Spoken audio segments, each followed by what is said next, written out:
Okay, we're going to talk about general partnerships.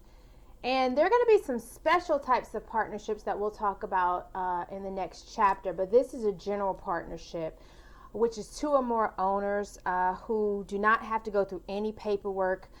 They just start and run the business. They don't have to fill out any paperwork to begin the business. General partners, if there is a partnership agreement, which means a contract between the general partners, you follow that partnership agreement as far as management, as far as profits and losses. If there is no partnership agreement, then you follow the rule that profits are shared evenly and losses are shared like profits. So if you have a partner A who has contributed $10,000 to the partnership and partner B has contributed nothing. If you do not have a partnership agreement, then the partner A and partner B will share their losses and profits evenly. So profits are shared evenly and losses will be shared like profits. If they have a partnership agreement, you'll follow the partnership agreement. Some examples, Ann and Bill are general partners. Ann contributes $10,000 to the partnership and Bill contributes $20,000. They don't have a partnership agreement. If they have profits of $30,000, the question is, how will the profits be distributed? The profits will be distributed evenly, even though the contribution was different to the partnership. So Ann will receive $15,000 and Bill will receive $15,000. Another example to show a losses in particular, Ann and Bill are general partners. Ann contributes $10,000 to the partnership and Bill contributes $20,000. They don't have a partnership agreement. If they have losses in year one of $50,000, the losses will be shared evenly, or this loss will be shared evenly. Each will be responsible for $25,000 as far as the loss is concerned. So what happens if they do have a partnership agreement? So Ann contributes $10,000 to the partnership. Bill contributes $20,000. They have a partnership agreement that says that profits are to be distributed based on capital contributions. If they have profits of $60,000, what you have to do here is you have to actually, under these circumstances, add up the amount that they have given as capital contributions. So Ann gave 10 and Bill gave 20, so the total is 30. Ann contributed 10 of the 30, or 1/3, so she's going to get 1/3 of the profits, or 1/3 of $60,000 or $20,000, because their partnership agreement says that they share profits based on the capital contribution. She's going to get 20.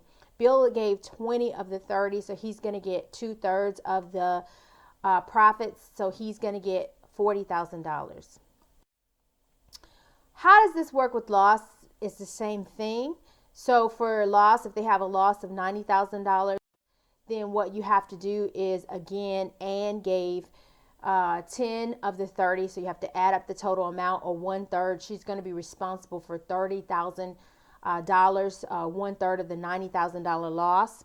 Bill is going to be responsible for 2/3 of the $90,000 loss, or $60,000. It's the same for calculation method as you use with profits for losses. As far as distributing assets, when general partnerships are dissolved, there is actually a way that assets should be distributed. They should be distributed first to any loans that are given by creditors outside of the partnership. So you have to pay the creditors, non-firm or non-partner creditors first, then any loans of partners, and then after that, any capital contributions that are made or have been made by partners are given first, and then after that, the remaining assets are divided if there are any remaining assets. Notice that all parties on each level must be paid to move to the next level. On each level, if there's not enough, then you use the pro rata share, which will be shown in just a second. So the example here, Amos, Darren, and Andy are partners in a general partnership. They don't have a partnership agreement. The partnership received a bank loan from American Bank in the amount of $25,000. Amos also loaned the partnership $5,000. Darren and Andy both contributed $10,000 to the partnership. When the partnership dissolved and assets are liquidated, the amount remaining is 110. The question is, how will these assets be distributed? So you give to the non-firm. The American bank is going to be paid the loan of $25,000 first. Then you move to the next level. The partner loan of $5,000 will be paid to Amos, and because there's money left, you next move to the two partner contributions. Darren and Andy each gave $10,000, so they're paid. Because there's money left after that, you move to the next level, and that means that there's $60,000 left, and each partner is going to get 20. So in total, Amos will be paid 20 plus the 5, which is 25. Darren will be paid 20 plus the 10 that he received for the capital contribution. He'll be paid 30, and then Andy will be paid 20 plus the 10 that he got for the capital contribution, or $30,000. What happens if you don't have enough? So this problem, Amos, Darren, and Andy are general partners in a general partnership. They don't have a partnership agreement. The partnership received a bank loan from American Bank in the amount of $15,000. Amos also loaned the partnership $5,000. Darren contributed $15,000 to the partnership, and Andy contributed $10,000 to the partnership. When the partnership is dissolved and assets are liquidated, the amount remaining is $25,000. How will these assets be distributed? So here, the American Bank is going to be paid $15,000 first, because you go to non-firm. Then you move to the next level. The partner loan of $5,000 from Amos will be paid, which means that you only have $5,000 for the third level. And because you have only 5, you have to do the pro rata share. So the total contributions here, Darren gave 15 and Andy gave 10. So you add those together, that's 25,000. Darren gave here 15 of the 25,000, or 3/5. So Darren's going to get 3/5 of the 5,000 that's left, or 3,000. Andy gave 10,000 of the 25,000, or 2/5. So Andy's going to get 2/5 of the 5,000, which is 2,000. So in total, Amos is going to get 5,000. Darren will get 3, and Andy will get 2,000. There's not enough to go to the next level of splitting anymore, because it's only 25,000 left. As far as determining the existence of a partnership, if the parties agree that the legal relationship between them will be such that they will be co-owners, and they're going to share in the profits and the losses, that will be a partnership, even if it's not labeled. So what's going to happen is the court is going to look at what it looks like. As a general rule with control, the general partnership, as a general rule, each partner has the ability to manage on a daily basis the business or partnership.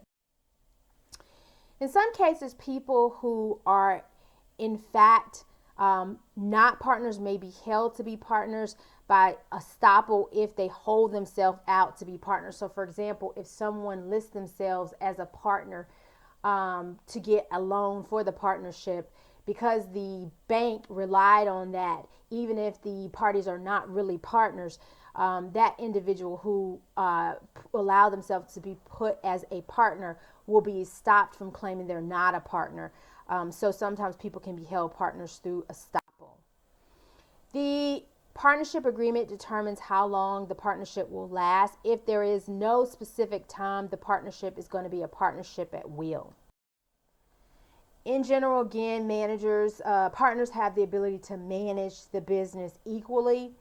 The majority rule will control on ordinary matters unless the partnership agreement says otherwise. If the parties have a partnership agreement, if it deals with extraordinary matters, you have to have unanimous decision. Now, if you only have 2 partners, you can't use the majority rule. You have to have a unanimous decision when there are only 2 partners. Things where you need unanimous decision when there are more than 2 partners, which are things that are extraordinary, include altering the essential nature of the business. So if the business deals with real estate, if you were to change the nature or existence and go into something different, you would need the unanimous decision. Admitting new partners, assigning partnership profits to a property to a trust for the benefit of creditors, to confess judgment against the partnership, or to submit the partnership to arbitration, you would need unanimous decision, and also to amend the articles of partnership. Usually partners are not entitled to compensation as partners. They get profits. Now, if they're employed as employees, then they are entitled to compensation. The partners hold the specific property of the firm as tenants in partnership. That means that a partner is a co-owner with his or her partners of the specific property, such as office equipment and vehicles. If a partner dies, the surviving partners, not the heirs of the deceased partner, have the right of survivorship. So you're dealing with the right of survivorship for the property of the partners or the partnership. Partners are going to be jointly and severally liable on all contracts. Also, they're liable for the negligence of the other partners, even if they're not negligent. And so they are jointly and severally liable for all torts or harms committed by employees or other partners. And that's the disadvantage of being in a general partnership, is that you have unlimited